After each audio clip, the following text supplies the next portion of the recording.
Thank you very much. Appreciate it. Well, good evening.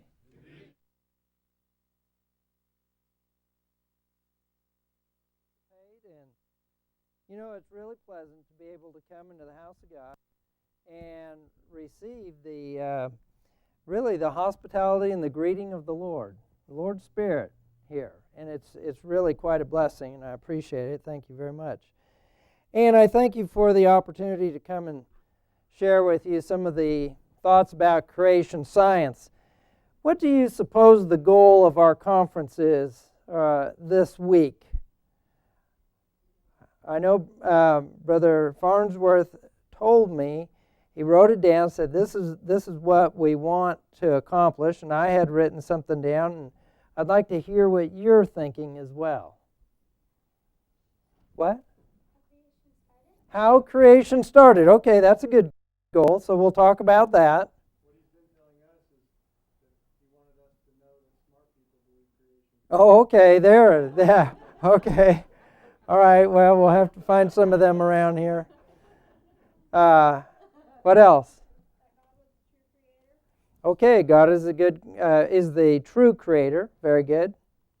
Solidification of our beliefs with that. All right, that will happen this week as well. And anything else? Okay, well, that's a good start, isn't it? All right, so what I'm going to do, let's make sure this is working. Okay. And let's see.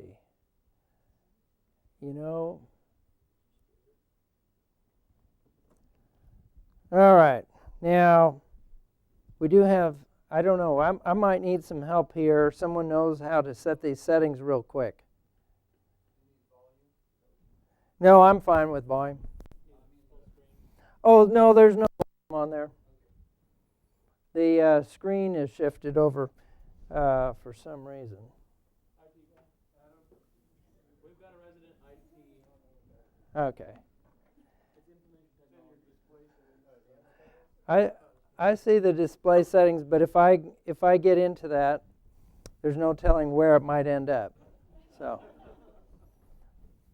we'll let Adam work on that. Oh, yeah. Okay, so we got Adam working on the beginnings here. Now, one of the goals that I have is to equip you to give a response to the challenges of evolution that occur in our society. We are faced with a great challenge.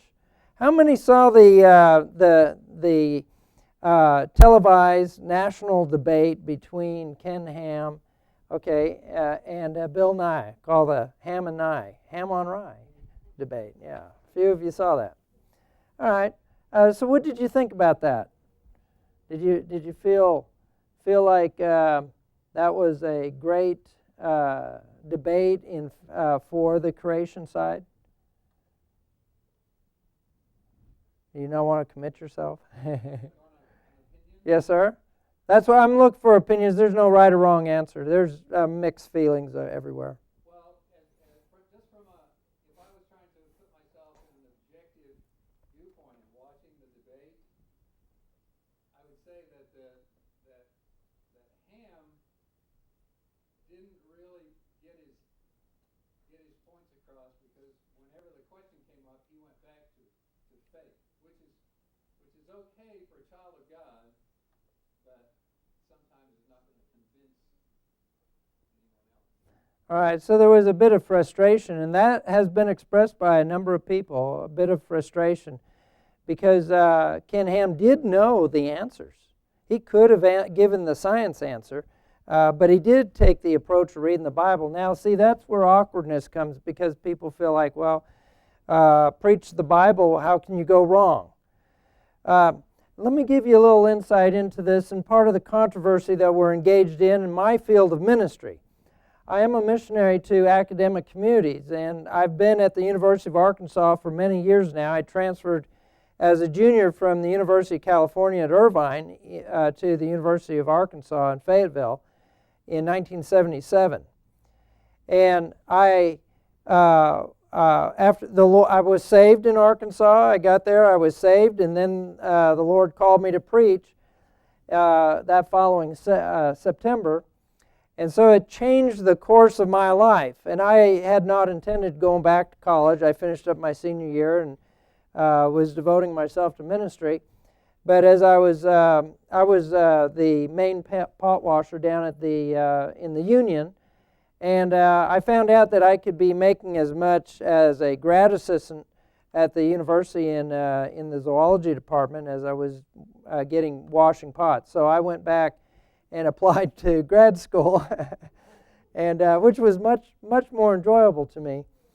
And anyway, I ended up going from zoology and then natural science, and ended up microbiology, and got the research side of medicine. I specialized and got my PhD in infectious diseases and immunology.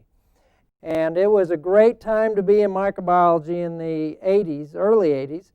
The AIDS virus had just been first reported case in 1981. Nobel Prizes were popping all over the place because of genetic engineering and microbiology in the early 80s. I was coming out of the field of microbiology. I had an opportunity to take the first molecular cloning class. It wasn't cloning humans or anything like that. It was simply working and manipulating genes that were already in existence in bacteria. But the professor had never taught the course. That's how new it was. And so I was smack dab in the middle of a lot of great and exciting technology that was coming on the scene and developing. And I keep up with it today in my creation science lectures. I am a volunteer teacher at the Fayetteville Christian High School, and so I teach their biology now. I've taught their chemistry, and I've taught their physical science, and whenever they need a teacher, depending on what they need. I do have an online biology course that I've been developing. And for those who are homeschooling, when you get into 10th grade biology or 11th grade, depending on what curriculum you're on, you might be interested in checking out the biology class that I've got online. I call out a lot of the evolutionary stuff, and the outline of notes is there. The videos, the images and pictures, everything. It really puts together a great biology program. We're up to chapter 12 right now in plants. And what that does is allow the students to receive current event biology.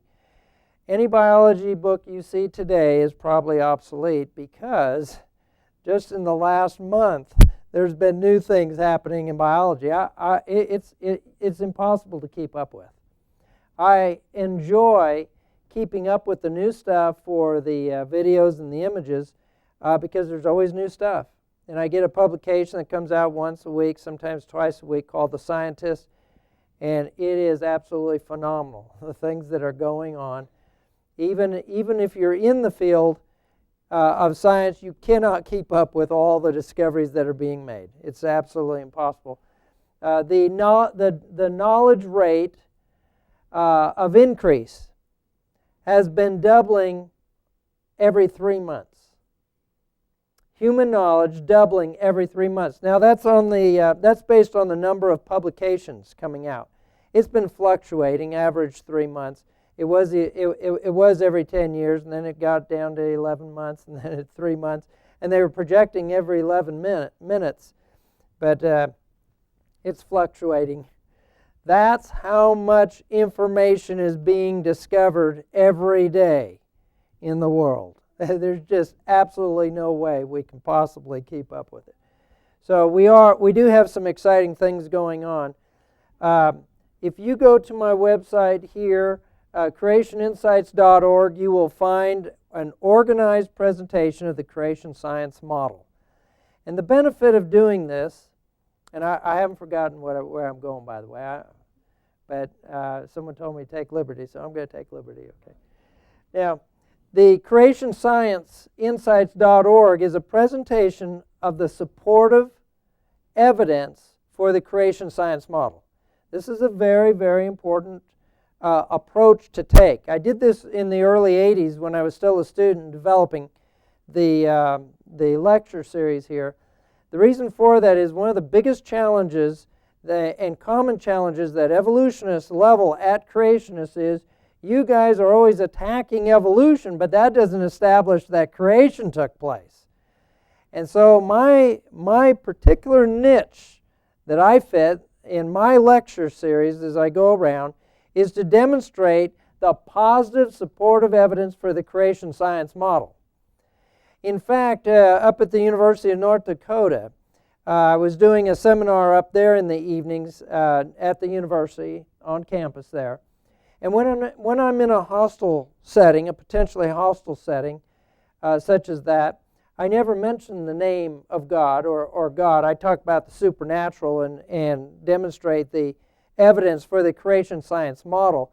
And then philosophically, we can end up with, now that we've established a supernatural origin of all things, now what is that supernatural force? And then we develop the idea of God, and from God then Jesus Christ, and Jesus Christ to inspiration of the Bible.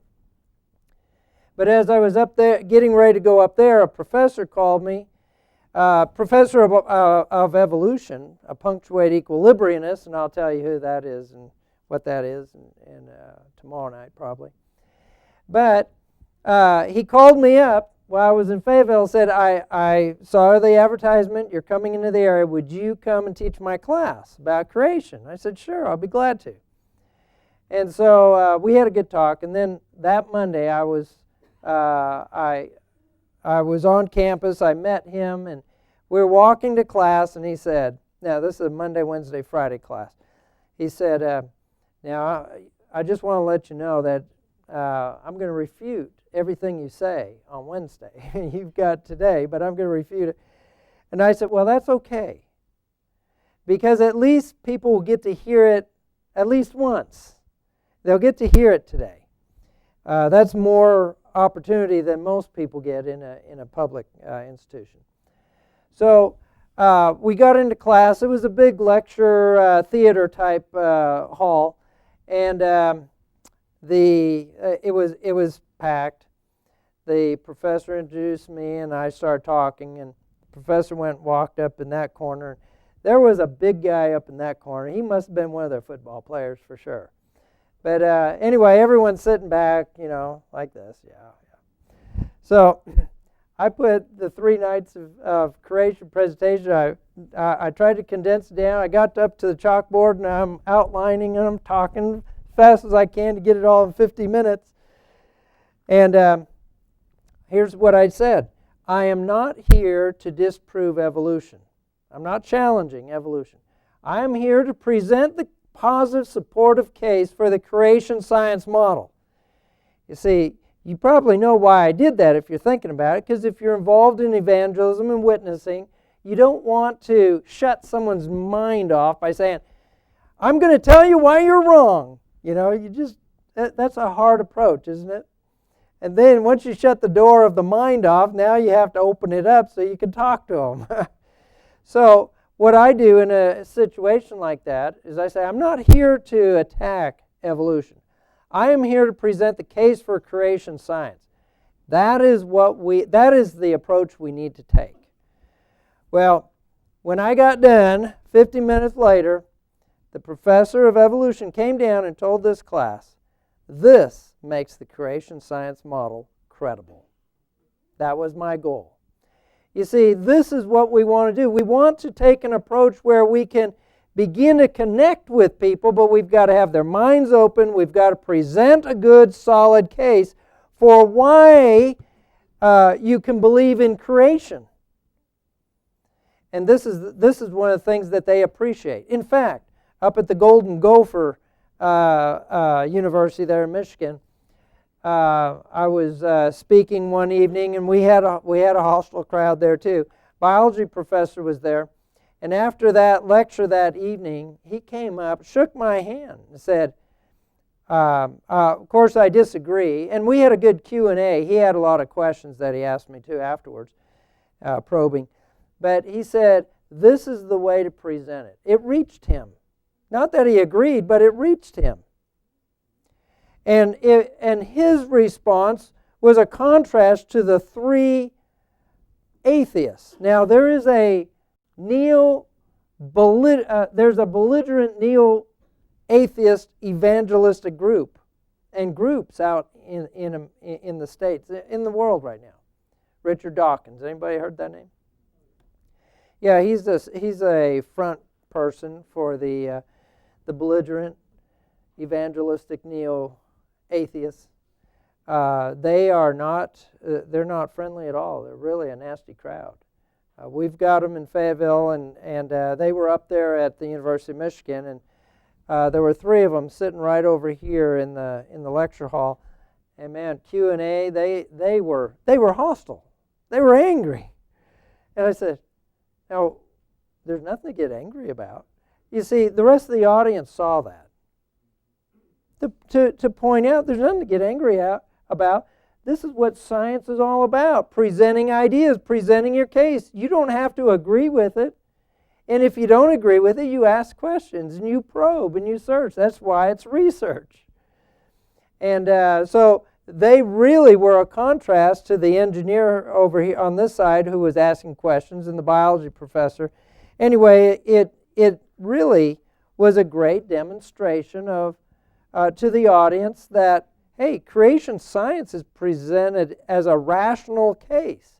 There's nothing to get angry about. And so we had a good presentation there. Now, I was asking about the Ham and I debate because the approach that we take is very important for our own credibility, our legitimacy. Are we presenting a good case for the Bible? Now, I know I'm laying out a lot of stuff here, and I'm going to repeat some of this stuff, but I'm pointing out a very important approach to how we connect and present the Bible, the Scriptures. Ultimately, we're getting to the gospel, aren't we? Now, Bill Nye is a science guy. Of course, now he's a propagandist. Global warming. He was at the University of Arkansas last spring, and global warming and all this, and there's a lot of controversy around it because it doesn't convince everybody. But you do have people out there who are taking a hard, fast, dogmatic approach, and he's one of them. Well, he's not very nice about his position on evolution. He's not very nice to creationists either. How many saw the post-Ham and Nye debate that was hosted by Piers Morgan? Anybody see that? Now, that was a setup to just undermine, discredit Ham altogether. And Ham went in there just to talk about the debate. They got into global warming. And he was unprepared to talk about that topic, and they smeared him. Well, that was all part of a setup. These people are not fair. They're not trying to be honest or give any sort of platform of legitimacy. They're out to destroy creation. Well, during this debate, in the Ham and Nye debate, Ken Ham presented Scripture because he is what is called a presuppositionalist. What is that? Who can tell me what that is? Chuck, are you a presuppositionalist? How do you know? Oh, I'm sorry. Chuck, you're Josh. Chad. You know what? He told me Chad twice, and I forever Chuck. No. Okay, Brother Chad. Sorry about that. Chad, so are you a presuppositionalist? No, you don't know. Okay, but see, that's a good answer. I don't know what that is. And Brother Josh? Okay. All right. Well, presuppositionalism is the idea that you are presupposing something. Everyone has to have a beginning point. So some people start out, I'm going to presuppose that there's a God, and now from that point, I'm going to derive all my other thoughts. I'm going to presuppose the Bible is inspired, and that's where my beginning point. I'm going to presuppose that there is no God, no nothing in the world, and I'm going to start there and develop my philosophy of life and everything about it. So presuppositionalism is the idea that you cannot establish a good reason to believe anything, so you just have to pick and choose what you want to begin with and start there. Ken Ham is a presuppositionalist. Now, this is not an attack on Ken Ham, because he's doing a good job and a very important work. And he's got a lot of courage, and he's taken a lot of flack. Now, what he's doing is, and with the presuppositionalists who say Romans chapter 1 says every man knows God, and so everyone's without an excuse, therefore we start at that point, and we don't have to give an answer for or a reason to believe, other than just read Scripture and God will do the rest. That is what you heard in the debate. So when Bill Nye was asking questions and challenging Ken Ham, Ken Ham's response was to read Scripture rather than give a scientific answer. Not that there wasn't scientific answers, but he left the impression for those who are not presuppositional Bible believers, you see. Different presuppositions mean you have a different beginning point, right? So if I'm talking to you about the Bible and I don't have that presupposition, I'm an atheist, well, you start reading the Bible to me, what do I care about the Bible? And so a lot of people were left frustrated. Not only the skeptics who didn't already believe, but a lot of Christians were left frustrated because they said, well, there are better answers. CreationInsights.org. I've got a presentation of information for the Evidence Creation Science Model. Ken Ham's group, Answers in Genesis. That's what he did. He said, if you want details and scientific answers, go to my website. But he didn't use it in the debate. That's what frustrated people. Here's another thing that frustrated people. Most people thought it was a debate about creation versus evolution. It was not. It was, can you be a real, legitimate scientist and believe in the literal interpretation of the Genesis account of creation? Does that sound different? It is. Ken Ham won that debate hands down in the first 20 minutes. And most people don't realize it because they didn't know what the debate question was. They went in presupposing they already knew what the debate was, creation versus evolution. It was not.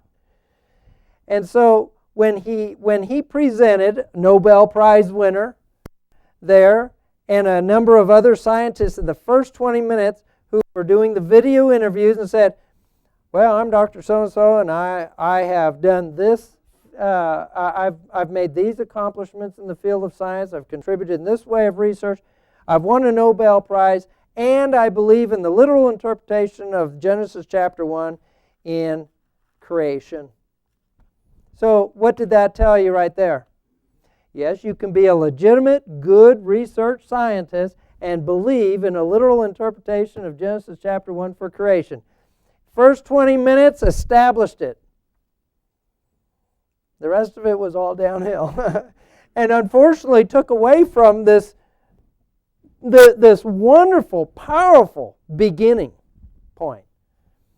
So two things working against it. Number one, the presuppositional approach to the answers. And number two, most people didn't really understand what the debate was all about, what the question was. But Ham won that debate. He lost. He frustrated people, but he did win the debate. All right, so you saw the website. If you go to that website, creationinsights.org, not .com, that's a creation wilderness experience up in Wisconsin, I believe. But mine's creationinsights.org. You'll get a lot of good information there, and more than I'll talk about this week. Now, there is empirical evidence for supernatural origins. Now, that's a real head-scratcher for a lot of people, especially when I'm speaking at a university. Why do you suppose that is? Well, that's right. For one thing, they said, how can that be? I never heard that. That's not only unbelievable, it's contradictory. How can you have empirical evidence for the supernatural? Wait, empirical. what does the word empirical mean anyway? Well, empirical is just a fancy word in science that means physical, tangible. There, that's the empirical is what I've gone into and I've measured with a ruler, with a scale. I know what it tastes like and touches like, and I know what it weighs and everything about it. That's empiricism. That's what it means. So what this means is physical, tangible evidence for that which is intangible and you can't get your hands on. And they're thinking, how can you possibly have physical evidence for the unphysical? That doesn't make sense. So this is really captivating. I mean, how are you going to do this? I had a professor of zoology at a lecture. I was presenting a topic on evolution dilemma. And she sat there the whole time. Yeah, that was quite an experience. But anyway, she was making it known. Everybody knew within the first 5 minutes where her position was, and she made it known through the entire lecture. Well, by way of introduction, I already told you that a little bit about my educational background, but I started college in 1974 as an atheist and as an evolutionist. I didn't believe in God, so evolution was right there. And then going to the University of California at Irvine, it was just an evolution factory is what it was. When we took quarters rather than semesters of training, so everything was done in 9 weeks instead of 16 weeks, and you go through 3 quarters. Summer school was a 4th quarter, and so that's how they rotated. And what they did was in their English history and their philosophy, they combined the courses. So you read 3 books of history, 3 books of English lit, and 3 books of philosophy on one theme for that quarter. So we had 3 themes. All 3 themes for that year was why God could not exist. Either because there's evil and suffering in the world, so how could there possibly be a loving God in the world? Why there can't be a God for 2 other reasons. But the point was there is no God. I met some Christians later on because Colleen, my wife, we weren't married at the time, but she had called me. She was going to UCLA about 60 miles north of me, and she called me up in our freshman year and said, "Hey, I wanted to let you know I became a Christian today." I said, "You what? What did you do? What?" I started asking my questions. She said, "There's a guy on your campus that can answer your questions." And I said, "Okay." So I got his name, Chuck Swartz, and his phone number, and I called him up, and he met with me. And in that first meeting, convinced me that there was a God. Well, I'm sure glad that there was someone living by the 1 Peter 3:15 principle, but sanctify the Lord God in your hearts, be prepared always to give every man an answer of the hope that lies within you. So he gave me an answer. And not only that, it was an interesting experience because, first of all, I'm talking about communication a little earlier, he met me where I was. He didn't attack what I was believing. I was asking questions. He was giving answers. And eventually in that meeting, he was answering questions out of the Bible, eventually. And I remember telling him, I've had a Bible all my life. I even got my name. My parents gave me a Bible with my name in gold there. And I didn't know what this thing was for. I never used it. I never heard instruction. This guy, I'd ask him a question. He'd open up and read a verse. And this thing is answering my questions. I never saw that happen before. What a powerful, powerful testimony. And that got me into Bible studies. And that got me into Christian influence. And so then I started studying the Bible, and I was involved with a couple of other guys that were heavily involved in Christian apologetics, which comes from that 1 Peter 3:15, giving an answer to every man that asks of the reason of the hope that lies within you. Apologia. giving an answer, giving a reason to believe. And it's what I needed. That's where I was at. I had 1,001 questions. And as a result of that, the Lord was breaking me down. And finally, He got me out of Irvine. He got me out of California. He got me to Arkansas. I was broken. And so I escaped to Arkansas. I almost ended up in the Navy. I was about 12 inches away from the Navy. Because I was down the recruiting center. I said, is this a good way to get to med school? Yeah, this is a good way. And so I was about like this. I hadn't even talked to my parents. It's amazing.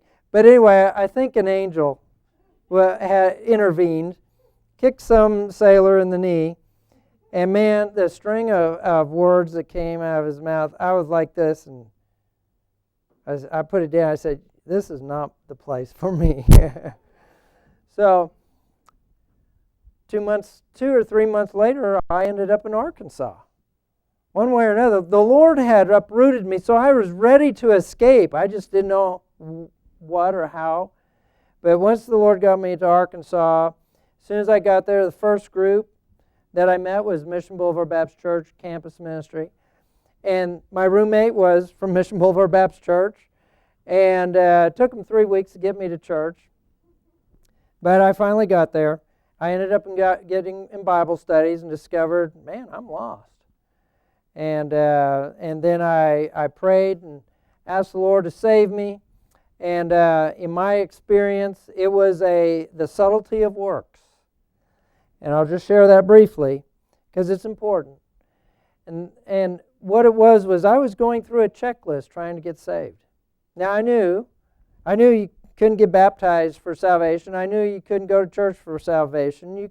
Works doesn't save you, right? And I could say that. And I was trained in the group that I was in to know it wasn't works. But the problem was the subtlety of works. So I had this checklist in my mind, and I was saying, let's see, I repent, I believe. Let's see, am I sincere? Yep, I'm sincere. And I'm going through this checklist, making sure I got everything just right. You know what the problem is? Trying to get everything just right. Can you get everything just right so that you're ready for God?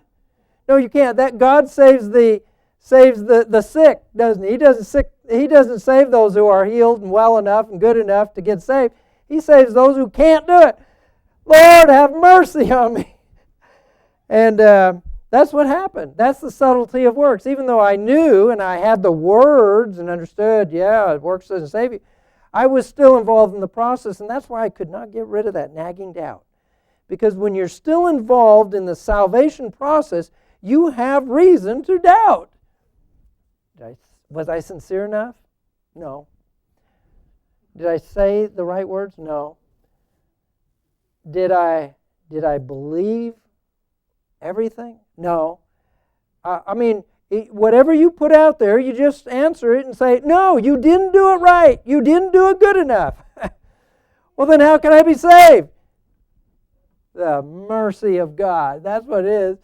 Cry out for the grace and mercy of God. Lord, have mercy on me. Tell you what, that solved my doubt. I was laying there, and finally the Lord broke me down to the point where I was so exhausted that night. I laid there saying, such a shame to have to go to hell and know how not to.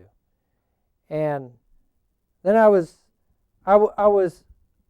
finally just said, Lord, I quit. That was really hard for me to do. I just don't quit. It's just part of that stubbornness. But immediately, as soon as I said I quit, it was just like that. That's what I was waiting for. Bing, bing, bing. I mean, it was going off my head. That's what I was waiting for. And instantly it was, man, I'm saved. I'm saved. I'm saved. How can it be so easy when it's so hard? I mean, it was just incredible experience. And then being the skeptic and raised in a skeptic's home, and I had to get up and try and talk myself out of it. And so I did. I walked around the room. I'm not saved. I'm not saved. I'm not saved. No, I'm saved. I mean, what don't I believe? I believe everything. There isn't anything I don't believe. It's settled. And so the Lord really took care of that. And that's why it's such an important message. We're saved by the grace and mercy of God. When we get out of the way, He will save us, because that's why He came, because we can't do it. And so that eventually led to me becoming a creationist, and the Lord called me to preach. And my testimony was I was a former atheist. I was trained in atheism. I was trained in evolution. And so this journey that the Lord brought me on was not a short course. It was coming out of some really deep, entrenched academic training in evolution and atheism. I was philosophically and literarily and historically trained to be an atheist, and biologically trained to be an evolutionist. So, in fact, it's truly a miracle that anyone, especially going to college these days, come out being a Christian. It's a miracle, because the environment is so intense and so hostile.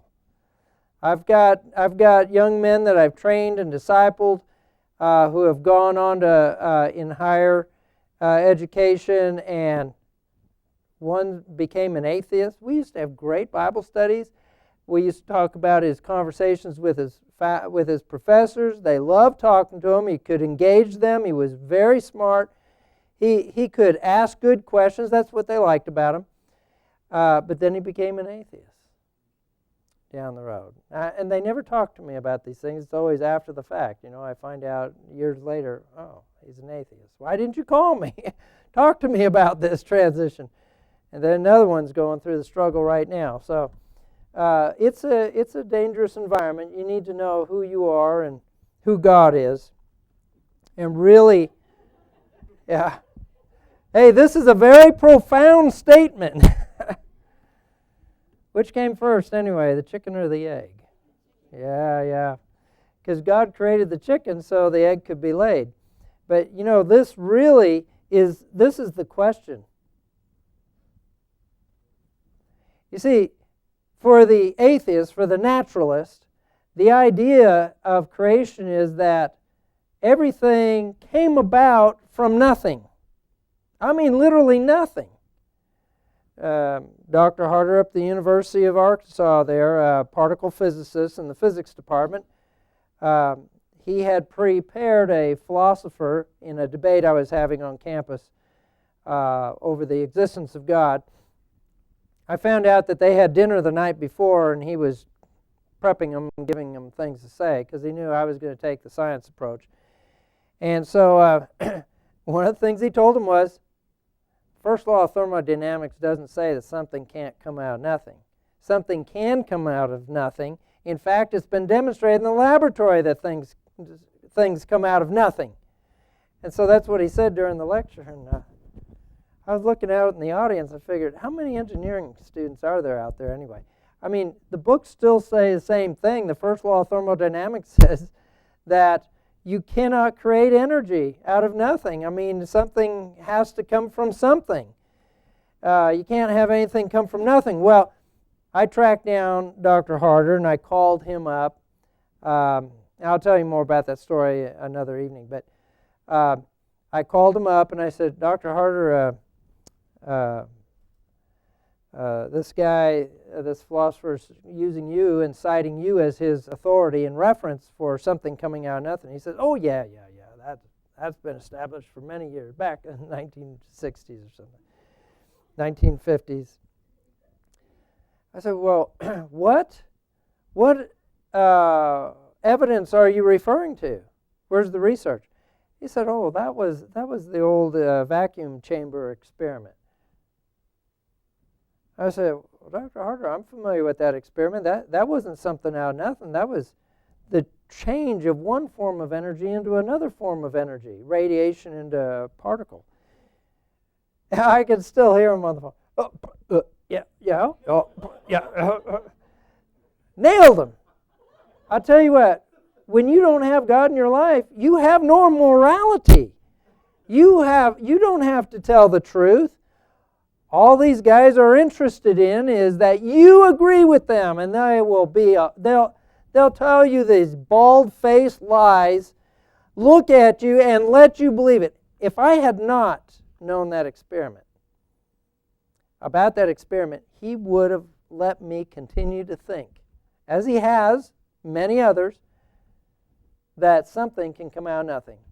That is false. You know they still teach the first law of thermodynamics in engineering and in physics? Yeah, they sure do. Hasn't changed. You know why they call it the law of science? Because it hasn't been found to be broken yet, and no reason to think that it ever will be broken yet. And so, anyway, he came to a lecture I was doing on creation at the University of Arkansas.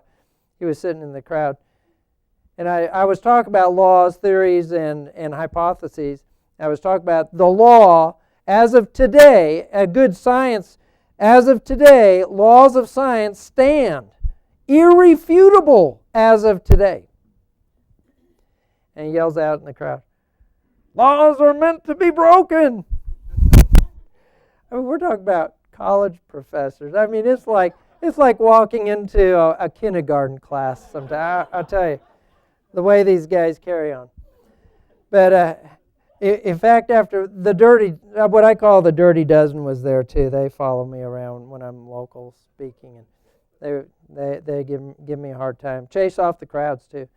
But I had a philosophy professor, emeritus, retired, come down and shake my hand and said, I appreciate the way you handled that crowd. He said, in all my years of teaching at the university, I have never seen anything so disgusting.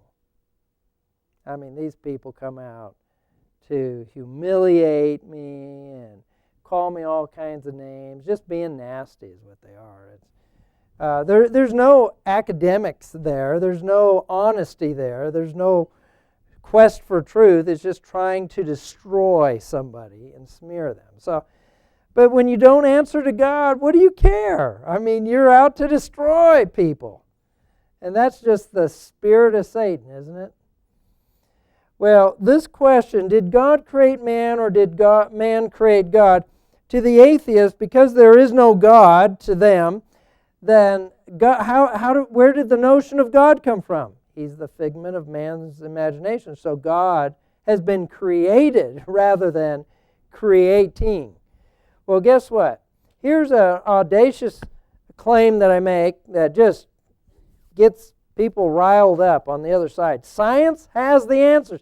That's impossible. How can the empirical, the physical, prove the unphysical, the non-empirical? Well, that's what I'm going to show you this week. I'm not going to go elaborate on these things, but ultimately science is a quest for truth. Now, isn't that what we're after, truth?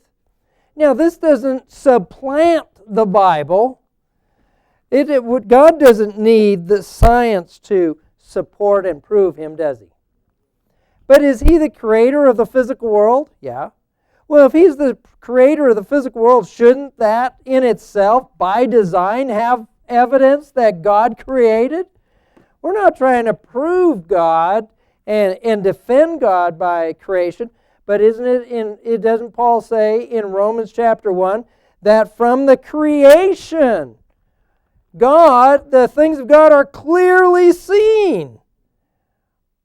Now, we can't do that because, now, I'm getting on to some Christians, I know.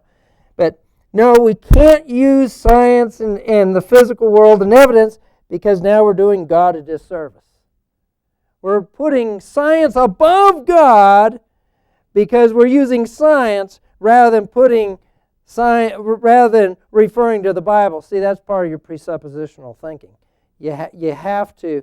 You can't appeal to science, otherwise you're putting science above God. But that's not what Romans 1 says.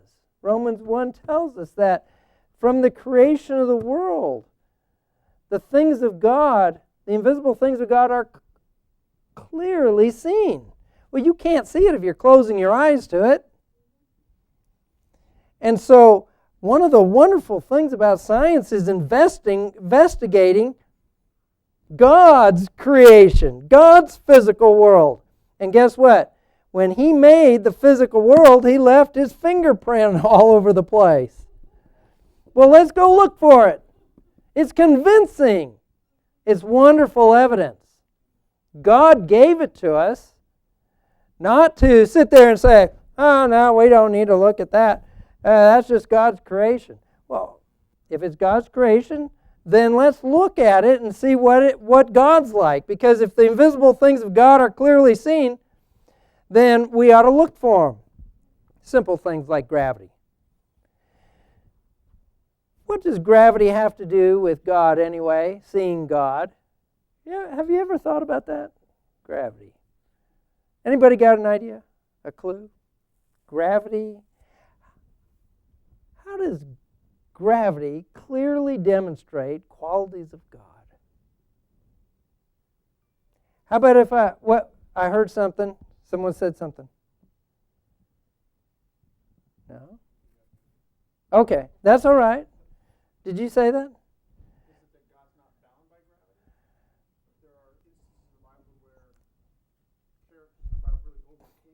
Oh, that's very true, very true. And He is outside of those bounds. But let's break outside of the illustrations of the Bible. Let's break outside of that and say, let's say you're an atheist, you don't believe in God, you don't believe in miracles. What quality or attribute about God can you see from gravity that is associated with God? An unseen power. You can't see it, but you can experience it. Never changing, that's right. The immutable quality of God, it never changes. Which means, well, it reflects the unchanging, immutable traits of God, doesn't it? Something else. Something so obvious you probably wouldn't even think of it. But have you ever noticed that gravity is always working on you, whether you believe it or not?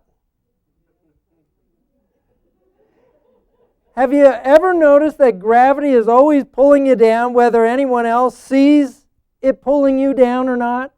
I mean, if you came out here at night, at midnight tonight, no one's around, and laws are meant to be broken. So, nobody sees you, now you're going to break the law. And you jump off the roof. Guess what? It's always there. Just like God. God is always there. You see, and it doesn't matter what you believe about it. It's still there. And it never changes. Well, these are qualities of God, whether we're talking about the law of momentum or the law of inertia, or we're talking about electrical laws or matter laws or whatever. You see these wonderful attributes of God built into creation. That's an expression of God. That's what creation is. It's an extension, an expression of the mind and thoughts of God. We are looking at something that God put together.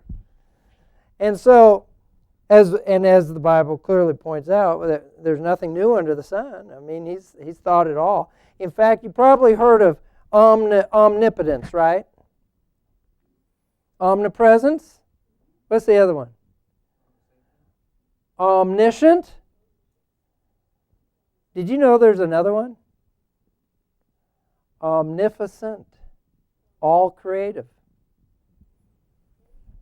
Omnificent. Omnificent. You got omniscient, omnipresent, omnipotent, and omnificent. He's all creative as well. All powerful, everywhere present, all knowing, and all creative. There isn't anything He hasn't already thought of already. So, science is a quest to discover the truth in creation. Guess what? The more you get into science, the more you discover about the world, the closer to understanding God you become. Now, it doesn't mean that everyone is believing in God because of it, but they're coming to understand more and more about God, whether they know it or not. Because when we discover more about the physical world, we're discovering more about what God has put together. And where did that idea of creation come from? That's interesting. So, where did the thought that went into creation, where did that come from? It came from the mind of God. You are sitting here smack dab in the middle of God's mental, intellectual expression. Explore it. Because when you explore the very expression of the thoughts and ideas of God as it is displayed in creation, you are probing into the thoughts and ideas of God Himself. Wow. Isn't that something? That's something to get excited about. Makes you want to go out and become a scientist. So science is supposed to be all about truth and discovering truth. There is a methodology behind this, a scientific method, and that is you observe the world and then you interpret what you just observed, and then you go to the laboratory and test it to see if what you have interpreted about your observation is right. Now, this is an important feature about science. Science is not about proving things right. Science is about disproving. That's why sometimes those who are not trained in the field of science, they think, man, these people are really mean to each other, always trying to prove each other wrong. No, that's what science does, because it's built on a philosophical foundation that you ultimately can't prove anything right, because in order to do so, you'd have to be omniscient and all-knowing and in all experiences. You'd have to be able to say absolutely for certain that something is. You'd have to be God, is what you'd have to be. Or you have to know Him and then know what He said. And that's why in science, which is built on naturalism and atheism, says you can't know anything for certain, and why it makes them so upset when a creationist says, I know God created. You can't know anything for sure. You can't be so absolute. Well, it says so right here. No, you can't do that. All right. Now, the experimental process is trying to prove it wrong. If I can't prove it wrong, it might be right. And the more often I fail to prove it wrong, the more likely it might be right. So that's why you get a law of science eventually, because it's never been shown to be wrong, and there's no reason to think it ever will be shown to be wrong, although that's why Dr. Hart said laws are meant to be broken. All right, well, and I say, well, that's fine. That's science. I have no problem with that. That's what science does. But a law of science is a law of science today because it's never been shown wrong, and as of today stands irrefutable. It's the closest thing we got to proof. That's what's so nice about understanding the scientific method. So we observe, and the way the interpretive process works, you start out with a hypothesis. It's more than a guess. You're putting things together from observation. You try and rationally explain, and then you go into the laboratory, and guess what you do as a scientist?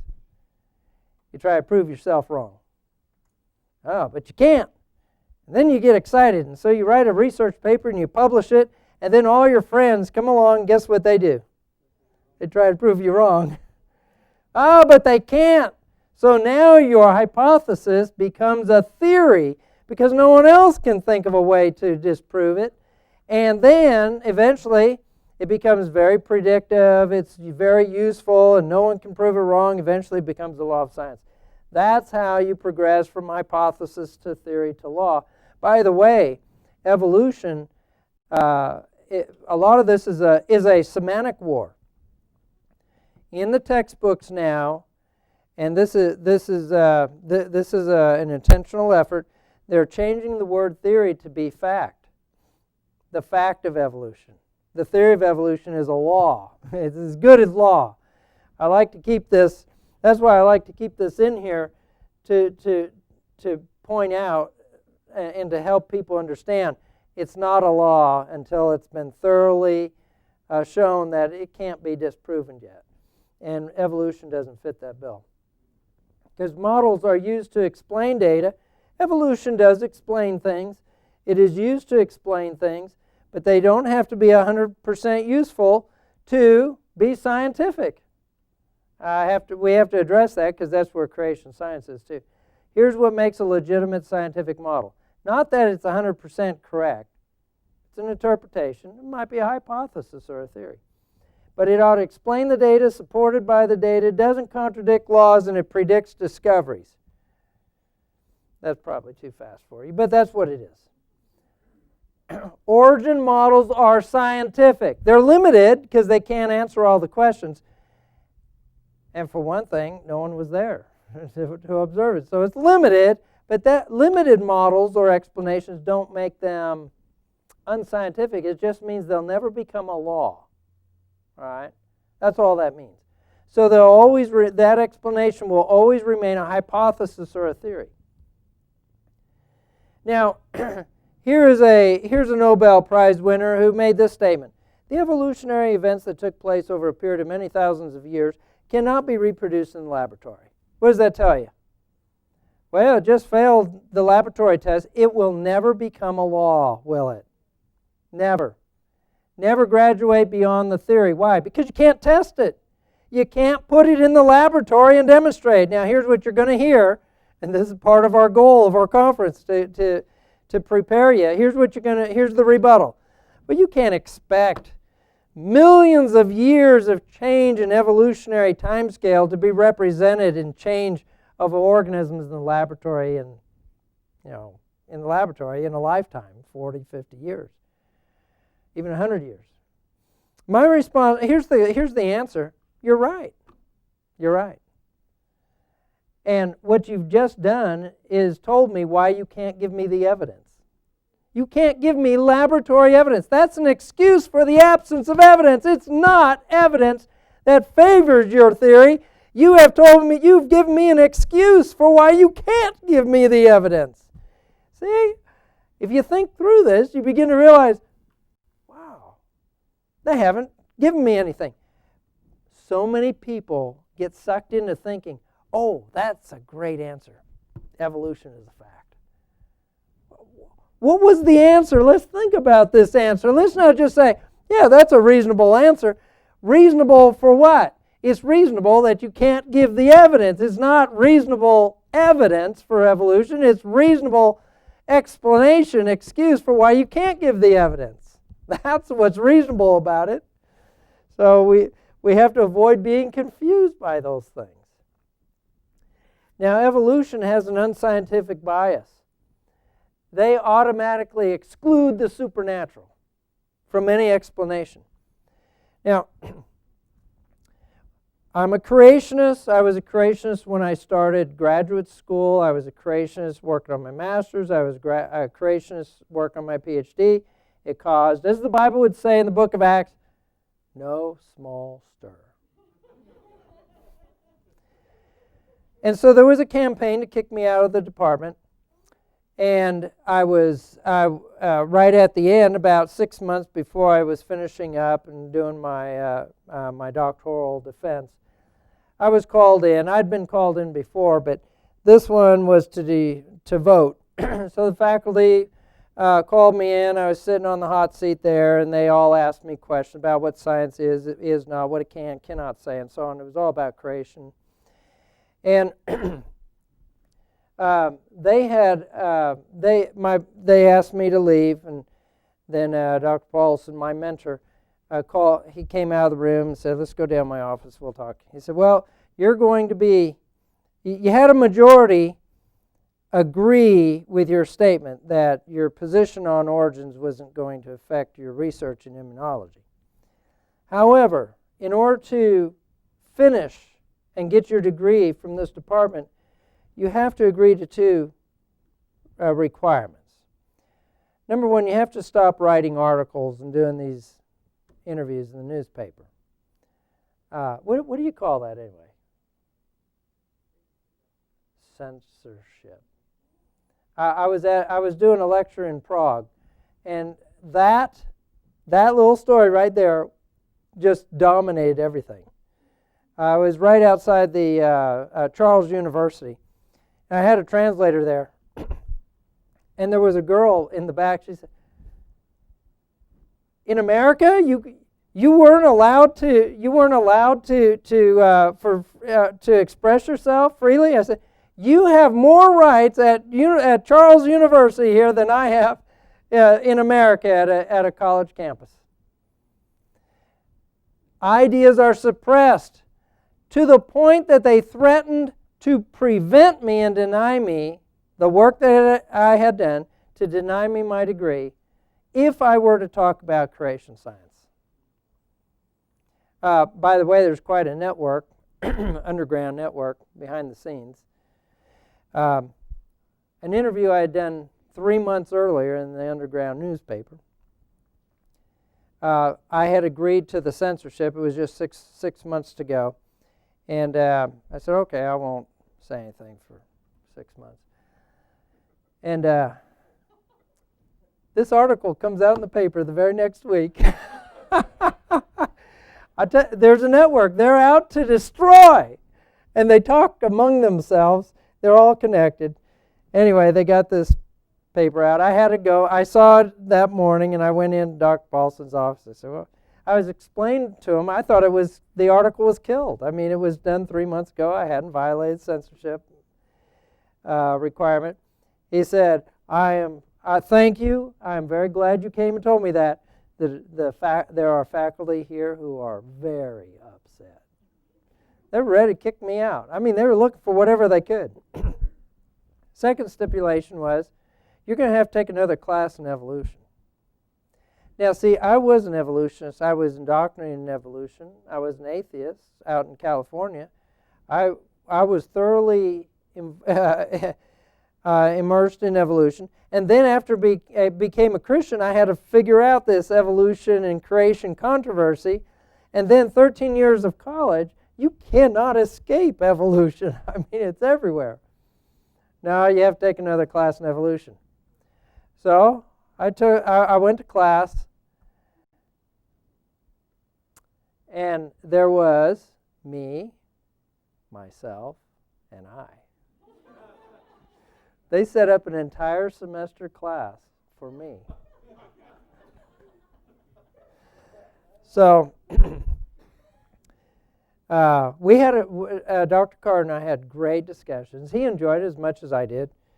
We didn't talk about anything controversial because he's population genetics, which population genetics is all about, well, how populations change. But it's just the variations that are built in. God designed the DNA molecule to mutate and change, and you see that. That's why you got Chihuahuas and Great Danes and Basset Hounds and everything else. And that's why we all look different even in here. And if you go around the world, you'll see even more different humans. Where did they all come from? Adam and Eve. Well, then why are we so different? Because that's the way God designed the DNA molecule. But you don't see cats becoming dogs and dogs becoming goats and that sort of thing. It just doesn't happen. Change and variation within a population kind takes place. But it doesn't happen beyond the boundaries. And I'll show you that in a couple, Thursday night I plan to talk about punctuate equilibrium, which I mentioned earlier, and the limits of change. Change occurs, but it's limited change, and that's really where creationists and evolutionists have their debate point. Not whether change occurs, but how much change occurs. So anyway, the evolutionists begin with this point of there is no God. Well, Dr. Carr, in this class, I asked him this question over and over again. I said, well, Dr. Carr, what if God did create? Would you recognize it for what it was? My point in the question there was to point out that because you arbitrarily, not with evidence, you arbitrarily say we can entertain any explanation but anything other than an explanation that involves God.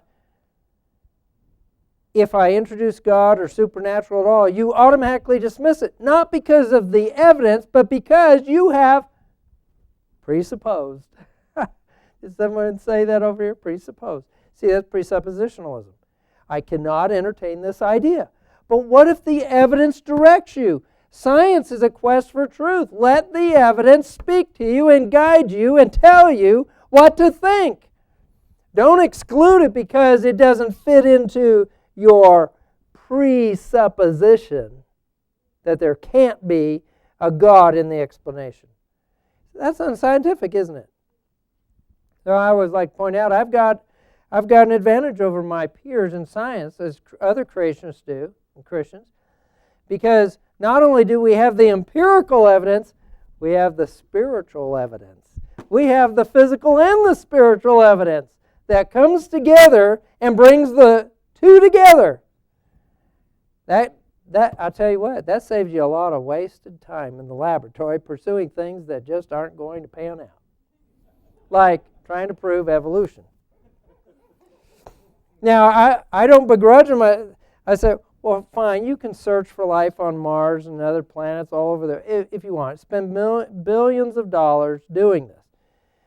I don't have to spend my life and my time doing that because it's not out there. But they're not going to be convinced, are they? Let me wrap things up tonight with the most important thing, and this sets our agenda for the next several nights.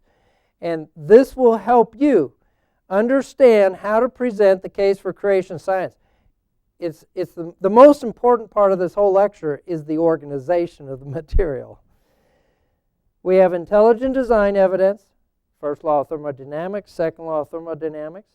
We're going to talk about law of biogenesis, law of probabilities.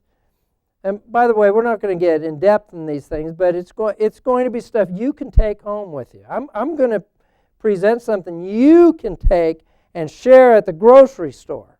That's right, you can do that. And Chad said, well, if I can do it, everybody can.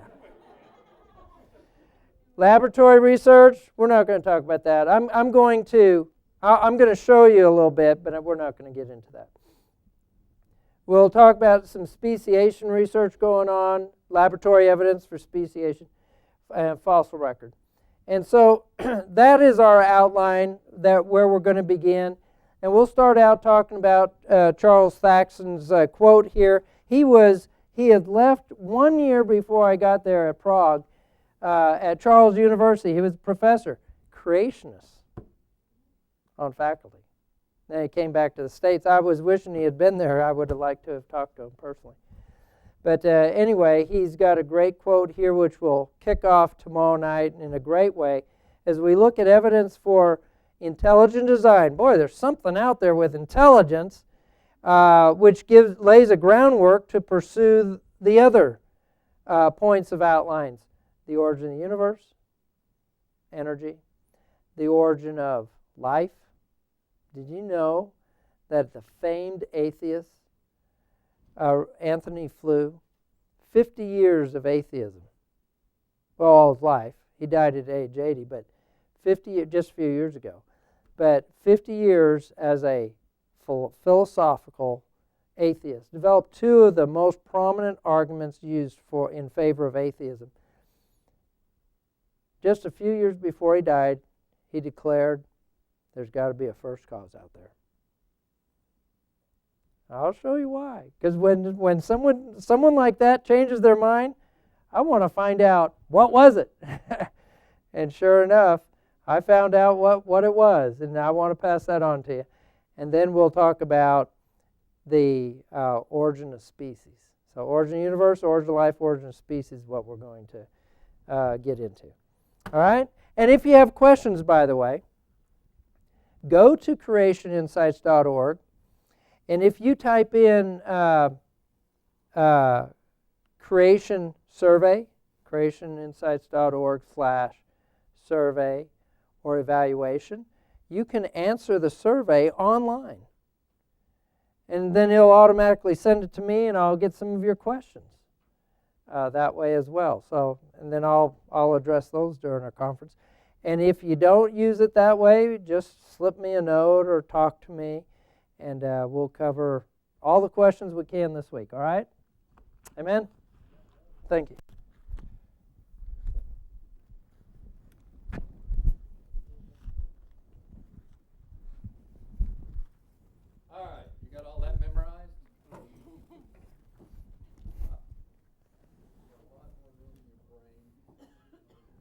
Take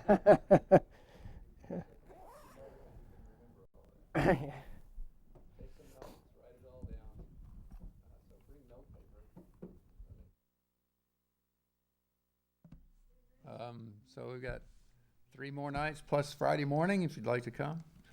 And I'm sure that it'll be well worth your time.